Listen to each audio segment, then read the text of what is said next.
자, 안녕하십니까. 인쇄 되게 어색하게 하네요. 인포테인먼트 앞으로를 운영하고 있는, 본명으로 얘기해야 될까, 닉네임으로 얘기할까, 여전히 좀 고민을 하고 있는데요. 어떤 게 더 좋을지 사실은 잘 모르겠습니다. 오늘은 영화나 뭐 이런 거 얘기할 때는 제가 대마왕 나다라는 닉네임을 아주 예전서부터 사용했었습니다.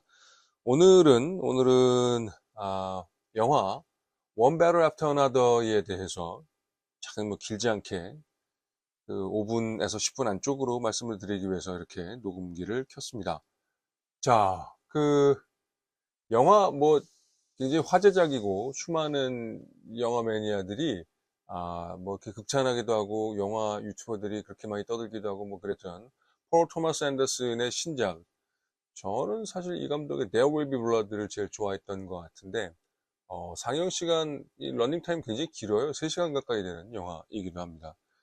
그리고 이 영화는 여러 가지 굉장히 재밌는 장면들이 많이 있었는데 뭐 보통 뭐 극우와 뭐 극좌는 통한다 어쩌고 저쩌고 폭력 혁명이 어쩌고 저쩌고 뭐 그런 얘기를 하는데 뭐 다른 사람들이 할 법한 얘기를 하고 싶어서 이렇게 녹음 어플을 튼 게 아니라 이 많은 사람들이 잘 모를 법한 혹은 많이 놓치고 있는 부분들을 얘기하기 위해서 어, 그- 이렇게 녹음을 하고 있습니다.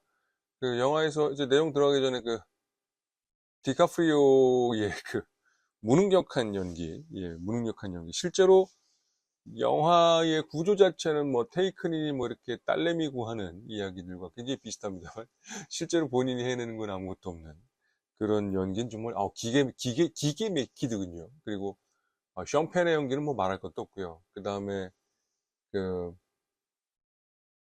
페르피디아 비버리 힐스라는 이 재밌는 이름의 배우의 연기도 굉장히 재밌었지만 영화에서 윌라 퍼거슨으로 나온 배우 굉장히 어려 보이는데 그 뭐랄까요 굉장히 신선한 이렇게 가라테 배우는 장면에서 우아하는 말이 나올 정도로 굉장히 아름다운 모습이었습니다. 이 영화는 하나의 배틀, 하나의 전쟁이라고 얘기하기는 좀 근데 워가 아니라 배틀이니까 하나의 투쟁 그리고 계속되는 투쟁들 뭐 이렇게 얘기를 하고 있습니다. 그 영화에서 주목했던 부분은 디카프리오가 이제 고등학교 가서 학부모 면담 같은 걸 할 때 독립의 영웅들이 결국 뭐 노예를 거느린 뭐 농장주였다는 얘기 이렇게 하죠. 그 얘기가 그냥 뭐 전직 뭐 테러리스트 혁명 게릴라 분자의 뭐 넋두리처럼 들릴 수도 있습니다만 어쩌면은 이 변하지 않는 구조를 얘기하는 것처럼 보이기도 합니다. 그리고 우리가 이미 역사 시간에 세계사 시간에 배웠는데 까먹을 만한 게 있어요. 뭐가 있냐면 아메리카 대륙은 세계 2차 대전, 2차 세계대전, 2차 세계대전이 맞죠? 2차 세계대전의 피해국이 아니에요. 참전국은 미국도 있고 사실 멕시코도 뭐 참전했다고 하고 몇몇 국가들이 뭐 이렇게 언급이 됩니다만 뭐 적극적으로 참여한 것은 미국이고요. 그 다음에 이 대륙 자체가 피해를 보지는 않았습니다. 그래서 전후에 그런 시대가 펼쳐집니다. 좀 더 민주적인 공화국을 만들기 위해서 다양한 세력들이 하나로 뭉쳤던 인민전선 같은 게 형성이 되고 좀 더 개방적인 그 다음에 또 자유로운 그 다음에 뭐 사회주의, 공산주의, 민족주의를 다 포괄하는 그러면서 기득권층에 반대하는 굳이 설명을 드리자면 해방 후에 이제 친일파들을 몰아내기 위해서 다양한 세력 집단들이 연합했던 것과 좀 비슷한 상황이라고 할 수 있을 것 같습니다. 그리고 이 상황에 어떤 류의 변화가 벌어지는데 뭐 구체적으로 얘기하기 좀 그렇습니다만 뭐 과테말라를 비롯한 몇몇 국가의 약간 사회주의적이라고 볼 수 있는 그런 성향이 있는 정권들이 뭐 미국에 의해 무너지게 되고 그리고 더 결정적으로는 쿠바 혁명이 성공되게 되면서 이 라틴 아메리카에는 혹은 아메리카 대륙에는 거대한 어떤 흐름이 만들어지게 됩니다. 게릴라 무장혁명 투쟁이라는 겁니다. 이 쿠바 혁명이 주는 어떤 메시지, 59년 쿠바 혁명은 전 세계에, 특히 제3세계, 발음이 이러죠. 제3세계라고 할 수 있는 지역에 혁명으로서 사회주의를 달성할 수 있다. 그리고 그 혁명은 프롤레타리아 혁명이나 스탈린주의처럼 전체주의의 모습이 아니라 어쩌면은 마오이즘에 가까운, 그 다음에 쿠바 혁명을 기본 모태로 한 게릴라 무장혁명의 모습을 띠게 되고, 이런 흐름들은 1990년대 그리고 2000년대까지도 존재를 하게 되고, 그 마지막이 아마도 저기 뭐 여러분들 아시는지 모르겠는데 콜롬비아의 무장혁명단이 있었어요. 뭐 빡이라고 부르고 뭐라고 부르고 뭐 그런 데가 있었는데, 그 세력도 전부는 아닙니다만 일부가 지금 이제 정규적인 공식적인 이 정치 세력으로 좀 성장을 하고 있습니다. 그래서 이게 어떤 어, 역사적인 맥락을 좀 갖고 있다는 말씀을 드리겠습니다. 그리고 많은 영화에서, 특히 시카리오에서 너무 멋진 모습을 보여줬던 베니시오 델 토로가 그 그 배역을 맡은 센세라는, 뭐 사부라고 하면 좀 약간 중국식 표현인 것 같고, 그 다음에 이제 센세, 선생이라고 불리는 정말 사부 같은 모습이죠. 그런데 에스파뇰을 능수능란하게 쓰는 걸로 봐서 분명히 이주민인 걸로 보이고, 우리가 영화에서 정말 잘 짜여지고 군대 같고 정말 이 배틀을 하고 있는 그 주체는 누구인가? 이 뭐 저기 뭐 프렌치 75라고 하는 이 무장혁명 세력이나 혹은 게릴라 세력이 아니라 사실은 이주민들이 만들어 놓은 이, 이, 이 사회, 이 공동체, 꽉 짜여진 구조물이 결국 직접적이고 효과적인 저항을 하고 있습니다.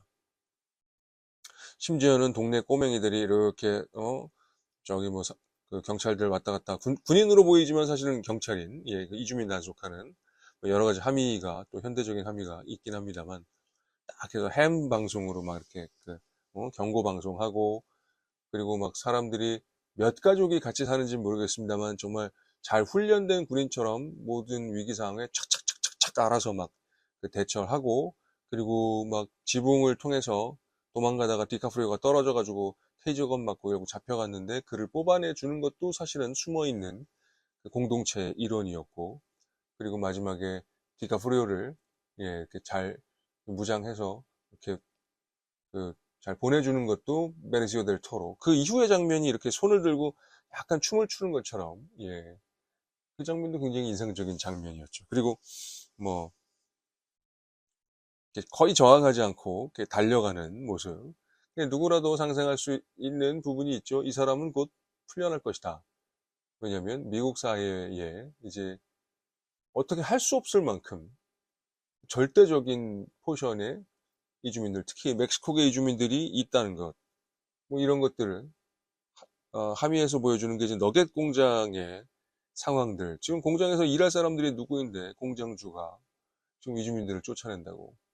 이게 뭐 뱀이 자기 꼬리를 물고 있는 그 모순적인 상황을 보여주는 것도 이 이주민 커뮤니티란 말이에요. 그래서 저는 이폴 토마스 앤더슨이 어떤 류의 찬사, 즉 얼치기 뜨내기 혁명가들 게릴라 집단이 아니라 진짜 배틀을 하고 있는 건 누구냐?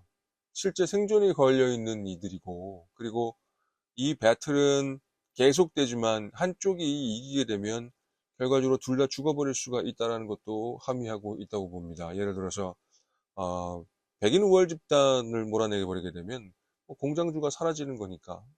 그리고 공장주로 중심이 된 또 그 설정도 굉장히 재밌는 이 크리스마스의 모험가들, 이 사람들이 이기게 되면 결국 공장이 돌아가지 못하는 이런 모순적인 상황을 또 보여주고 있습니다.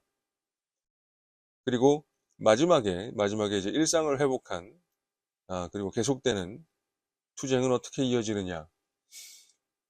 다시 아마추어 라디오 방송, 햄을 듣고 뭐 3, 4시간 걸리는 곳까지 가서 이제 조금 다른 류의 시위를 합니다. 우리가 그런 시위들이 어떤 방식으로 벌어졌는지는 미디어를 통해서 또뭐 캘리포니아나 뭐 이런 데서 멕시코 국기를 막 들고 나와서 시위했던 모습을 기억하시는지 모르겠는데, 저는 또 공부하는 분야가 또 이런 쪽이라 그런가 좀 주목을 할 수밖에 없었습니다.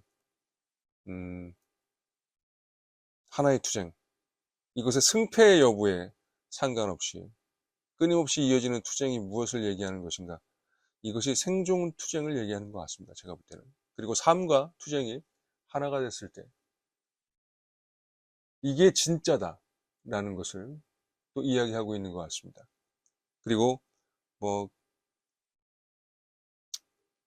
자기의 정말 실존적인 문제가 아니라 그냥 뭐랄까 있어 보이는 폼 잡는 뭐 이런 것들 자체가 결국은 또 이제 배신할 것 같은 그럴 수밖에 없죠. 솔직한 게 아니었으니까. 그래서 어 페르피디 이게 뭐 저기 뭐야 페르피디아가 이게 저기 배신인데 트라이도르가 뭐 조직을 배신하고 뭐 이런 거고 이것은 자신의 신념을 속이고 뭐 이런 류의 배신이어서 조금 맥락이 다릅니다. 이제 라틴어 스페인어로는 좀 다른 맥락인데 아무튼 자기를 속이는 사람들이죠. 사실 그 디카프리오의 바 퍼거슨도 뭐 폭탄 전문가로 나오는데 뭘 위해서 이 혁명에 들어왔는지는 잘 모르겠죠 보면. 그래서 저는 뭐 개인적으로 여자 때문에 들어온 게 아닌가 뭐 이런 생각을 하게 되고 그리고 또 이렇게 만삭의 몸으로 사역하는 모습들 뭐 이런 것들은 굉장히 좀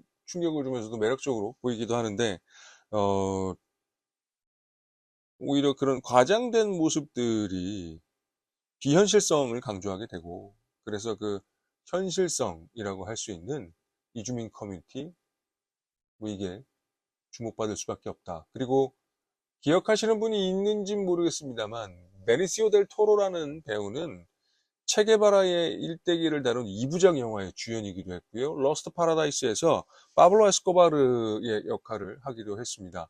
굉장히 전설적인 그 카르텔의 두목이었죠. 그 뭐 넷플릭스의 드라마로 만들어져 있기도 한 나르코스의 주연이기도 합니다.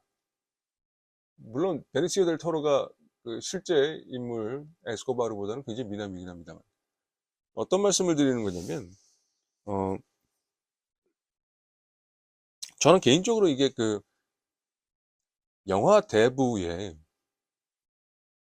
이 폴 토머스 앤더슨 버전의 대부 그리고 그 대부의 배경은 라티노 커뮤니티 혹은 멕시코 커뮤니티가 아닌가 싶어요.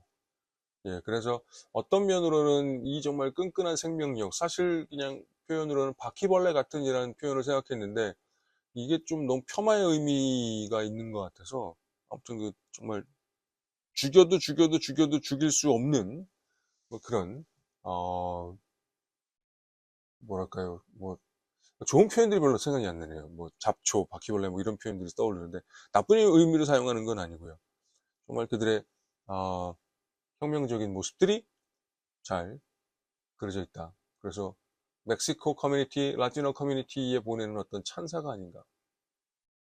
그리고 결과적으로 뱀이 자기 꼬리를 물고 있는 모습이라는 여기서 사실 더 큰 블랙 코미디가 나오는 게 아닌가 싶습니다. 자, 오늘은 아마 다른 쪽에서 이런 얘기를 하는 걸 거의 못 들어보셨을 거라고 제가 단언하는데 그래서 이 길지 않게 One Battle After Another에 대해서 말씀을 드렸습니다. 그러면 또 다음번에 재밌는 자료로 찾아오도록 하겠습니다. 감사합니다.